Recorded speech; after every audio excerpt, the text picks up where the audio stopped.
Hello, जय Shri Ram. My self ए के सिंह। स्वागत है आपका अपना चैनल न्यू टैलेंट क्लासेस में, जहां आपको मिलता है ढेर सारे मोटिवेशनल और एजुकेशनल वीडियो। आज हम लोग बात करेंगे 2022 में होने वाले स्टेट बोर्ड यानी बिहार बोर्ड की वार्षिक परीक्षा में के वस्तुनिष्ठ प्रश्नों के बारे में। प्रकाश के प्रवर्तन तथा अपवर्तन चैप्टर के सभी वस्तुनिष्ठ प्रश्न, इसमें लगभग 200 वस्तुनिष्ठ प्रश्न हैं और सभी को हम लोग बारी बारी से देखेंगे। पहला क्वेश्चन, प्रकाश की किरण गमन करती है तो इसका आप ऑप्शन देख रहे हैं, सीधी रेखा में, टेढ़ी रेखा में, किसी भी दिशा में, इनमें से कोई नहीं। तो इसका सही आंसर होगा सीधी रेखा में। इसका सही आंसर होगा सीधी रेखा में। चलिए, प्रकाश के प्रवर्तन के कितने नियम हैं? तो इसका सही आंसर होगा प्रकाश के प्रवर्तन के 2 नियम हैं। चलिए, अगला क्वेश्चन है, अवतल लेंस का आवर्धन बराबर होता है। तो आवर्धन होता है m बराबर v बाई यू। तो देखते हैं इसमें v बाई यू कहाँ है। तो आवर्धन होता है v बाई यू, m बराबर होता है v बाई यू। चलिए बढ़ते हैं अगले क्वेश्चन की ओर। किसी दर्पण से आप चाहे कितनी दूर पर खड़ी हो, आपका प्रतिबिंब सदैव सीधा प्रतीत होगा। संभवतः दर्पण है केवल समतल, केवल अवतल, केवल उत्तल, या तो समतल या उत्तल। तो इसका सही आंसर होगा या तो समतल या उत्तल। निम्नलिखित में कौन सा लेंस की क्षमता का मात्रक है? तो इसका ऑप्शन होगा लेंस का क्षमता का ऐसा ही मात्रक होता है डायोप्टर। अगला क्वेश्चन, निम्नलिखित में से किसका अपवर्तनांक सबसे अधिक होता है? तो सबसे अधिक अपवर्तनांक होता है वो होता है हीरा का। सबसे अधिक अपवर्तनांक होता है हीरा का। चलिए अगला क्वेश्चन, निम्नलिखित में से किस लेंस को अभिसारी लेंस कहा जाता है? तो किस लेंस को अभिसारी लेंस कहा जाता है? तो इसका सही आंसर होगा उत्तल लेंस को।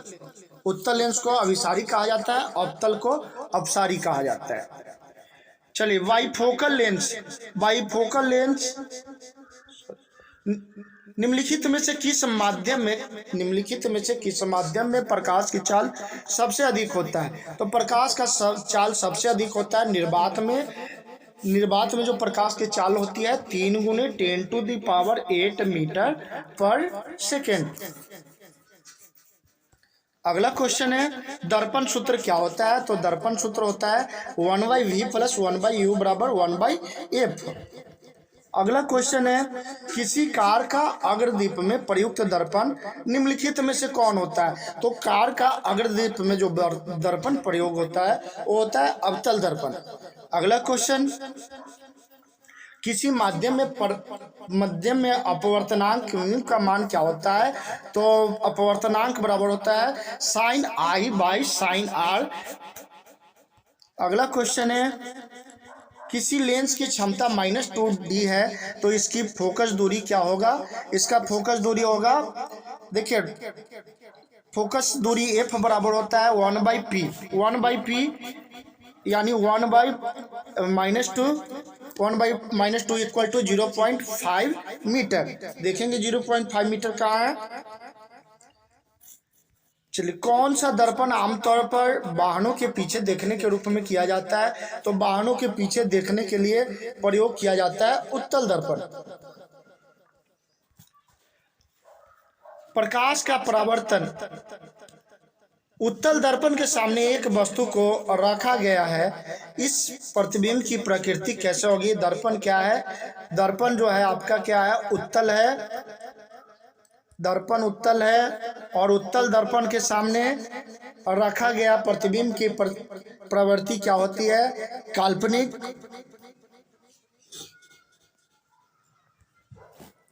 किसी उत्तल लेंस की फोकस दूरी क्या होगा?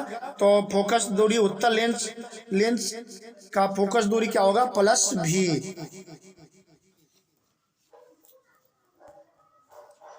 चलिए आगे अगला क्वेश्चन में, किस दर्पण का उपयोग सामान्यतः वाहनों को पश्च दृश्य दर्पण के रूप में किया जाता है, यानी साइड मिरर के रूप में।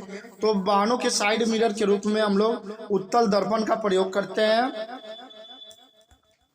निम्नलिखित में से किस दर्पण की फोकस दूरी धनात्मक होती है?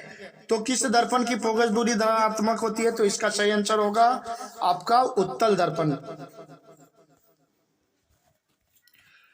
नई कार्तीय चिन्ह परिपाटी के अनुसार दर्पण के सामने रखे गए बिंब की बिंब दूरी ली जाती है धनात्मक। इसका सही आंसर होगा धनात्मक। द्वारा उत्पन्न आवर्धन का एसआई मात्रक क्या होता है? किसी लेंस द्वारा उत्पन्न आवर्धन का एसआई मात्रक क्या होता है? तो इसका आंसर होगा मात्रक विहीन। इसका आंसर होगा मात्रक विहीन।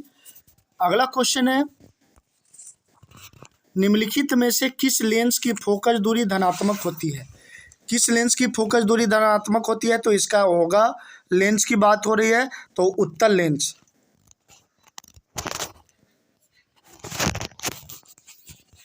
चलिए अगला क्वेश्चन, निर्वात में प्रकाश की चाल क्या है? तो निर्वात में प्रकाश की चाल होगा 3 × 10⁸ मीटर पर सेकेंड। 3 × 10⁸ मीटर पर सेकेंड। अगला क्वेश्चन, यदि समबाहु त्रिभुज यानी प्रिज्म में निर्गत कोण विचलन कोण 40 डिग्री और 30 डिग्री है तो आपतन कोण होगा? इसका सही आंसर होगा 70 डिग्री। इसका सही आंसर होगा 70 डिग्री। एक उत्तल लेंस की क्षमता 1 डायोप्टर है तो उसकी फोकस दूरी क्या होगा? तो 1 मीटर। 1 मीटर इसमें ऑप्शन नहीं है तो देखेंगे 1 मीटर इक्वल टू 100 सेंटीमीटर। तो इसका आंसर होगा plus 100 centimetre equal to 1 metre. निम्नलिखित प्रकाश के रंगों में किस रंग का अपवर्तनांक सबसे अधिक है? तो सबसे अधिक अपवर्तनांक या विचलन बैगनी का सबसे अधिक होता है तो इसका सही आंसर होगा बैगनी। अगला क्वेश्चन, पानी में डूबे एक उत्तल लेंस की फोकस दूरी हवा में इसकी फोकस दूरी की अपेक्षा क्या होगी? तो इसका सही आंसर होगा कम होती है। अगला क्वेश्चन, निम्नलिखित में से कौन उत्तल दर्पण की फोकस दूरी है जिसकी वक्रता त्रिज्या 32 सेंटीमीटर है? तो आर बराबर होता है, एफ बराबर होता है r/2। एफ बराबर होता है r/2। 32/2 equal to 16 centimetre. इसका सही आंसर होगा आपका 16 सेंटीमीटर। कौन सा लेंस अपसारी लेंस कहा जाता है? तो अवतल लेंस को हम लोग क्या बोलते हैं? अपसारी लेंस बोलते हैं। अवतल लेंस को क्या बोलते हैं? अपसारी बोलते हैं। दंत विशेषज्ञ किस दर्पण का उपयोग मरीज के दांतों को बड़ा प्रतिबिंब देखने के लिए करता है? तो किसी भी वस्तु का बड़ा प्रतिबिंब देखने के लिए हम लोग अवतल दर्पण का प्रयोग करते हैं। गोलीय दर्पण के परावर्तक पृष्ठ की वृत्ताकार सीमा रेखा व्यास क्या कहलाती है? तो इसका सही आंसर होगा गोलीय दर्पण का द्वारक।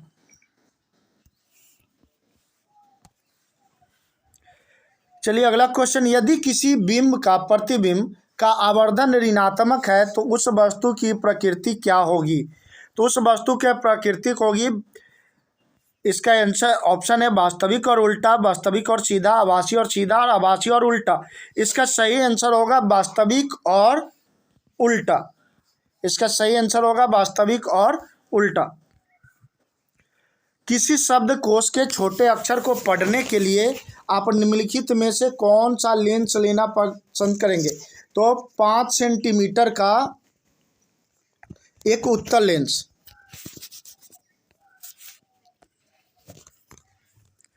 एक प्रयोग में अवतल दर्पण द्वारा किसी बिंब का प्रतिबिंब एक पर्दे पर प्राप्त किया जाता है। दर्पण की फोकस दूरी को निर्धारित करने के लिए प्रयोगकर्ता को मापने का जरूरत है तो इसका ऑप्शन है, इसका सही आंसर होगा दर्पण तथा बिंब के बीच की दूरी। इसका सही ऑप्शन होगा बी, दर्पण तथा बिंब के बीच की दूरी। अवतल दर्पण की फोकस दूरी उसकी वक्रता त्रिज्या की फोकस दूरी की बात हो रही है। फोकस दूरी एफ बराबर होता है r/2 यानी उसकी आधी होगी। इसका सही आंसर होगा आधी। लेंस की क्षमता का एसआई मात्रक, लेंस की क्षमता का एसआई मात्रक होता है metre metre to the power 1, metre to the power 1। Lens की क्षमता का SI metre to the power 1। प्रतिबिंब का आकार हमेशा वस्तु के बराबर होगा तो दर्पण होगा समतल, तो दर्पण होगा समतल। लेंस की मुख्य फोकस की संख्या कितनी होती है? तो इसका सही आंसर होगा 2। सर्च लाइट का परावर्तक सतह होता है, तो सर्च लाइट का जो परावर्तक सतह होता है वो अवतल दर्पण का होता है। परावर्तन के नियम से निर्धारित होता है, तो इसका सही आंसर होगा आपतन कोण बराबर परावर्तन कोण। और अगला क्वेश्चन, प्रकाश के परावर्तन अपवर्तन के कितने नियम हैं? तो याद रखिए अपवर्तन हो या परावर्तन दोनों के दो दो नियम हैं, तो इसका सही आंसर होगा 2। दाढ़ी बनाने के लिए कौन सा दर्पण उपयुक्त है? तो इसका सही आंसर होगा अवतल। दाढ़ी बनाने के लिए हम लोग अवतल दर्पण का प्रयोग करते हैं। समतल दर्पण द्वारा बना प्रतिबिंब होता है, तो समतल दर्पण द्वारा बना प्रतिबिंब होता है काल्पनिक। किस लेंस के द्वारा सिर्फ काल्पनिक प्रतिबिंब बनता है? तो इसका सही आंसर होगा उत्तल। उत्तल लेंस के द्वारा जो प्रतिबिंब बनता है वो काल्पनिक होता है। गोलीय दर्पण तथा फोकसांतर एवं गोलीय दर्पण में फोकसांतर एवं वक्रता त्रिज्या के बीच में संबंध है, तो इसका सही आंसर होगा F बराबर R/2। किसी बिंब का वास्तविक तथा समान साइज का प्रतिबिंब प्राप्त करने के लिए बिंब को उत्तल लेंस के सामने कहाँ रखना चाहिए? तो उत्तल लेंस के सामने फोकस दूरी के दुगने पर, यानी वक्रता केंद्र पर। एक अवतल दर्पण की फोकस दूरी 10 सेंटीमीटर है, तो उसकी त्रिज्या क्या होगी? तो त्रिज्या फोकस दूरी की दुगनी होती है। इसका सही आंसर होगा 20 सेंटीमीटर। काल्पनिक प्रतिबिंब होता है, तो काल्पनिक प्रतिबिंब जब भी होगा वो क्या होगा? सीधा होगा, तो इसका सही आंसर होगा सीधा। सरल सूक्ष्मदर्शी में किसका प्रयोग होता है? तो सरल सूक्ष्मदर्शी में उत्तल दर्पण का प्रयोग होता है। सरल सूक्ष्मदर्शी में यहाँ पर ध्यान से देखिएगा उत्तल लेंस का प्रयोग होता है, उत्तल दर्पण नहीं। किसी बिंब का अवतल दर्पण द्वारा बना प्रतिबिंब आभासी सीधा तथा बिंब से बड़ा पाया गया है, तो वस्तु की स्थिति कहाँ पर होना चाहिए? तो वस्तु जब भी होगा दर्पण के ध्रुव तथा फोकस के बीच होगा, तभी दर्पण का बड़ा प्रतिबिंब बनेगा, वस्तु का बड़ा प्रतिबिंब बनेगा। एक उत्तल लेंस होता है, एक उत्तल लेंस होता है किनारों के बीच में, किनारों की अपेक्षा बीच में मोटा। एक उत्तल लेंस होता है किनारों की अपेक्षा बीच में मोटा। 1 मीटर फोकस दूरी वाले उत्तल लेंस की क्षमता क्या होगी? तो इसका सही आंसर होगा 1 डायोप्टर। इसका सही आंसर होगा 1 डायोप्टर। धन्यवाद। यदि यह वीडियो अच्छा लगा हो तो इसको लाइक और सब्सक्राइब जरूर करें। नेक्स्ट वीडियो पार्ट 2 जल्द ही आपके बीच आएगा। धन्यवाद।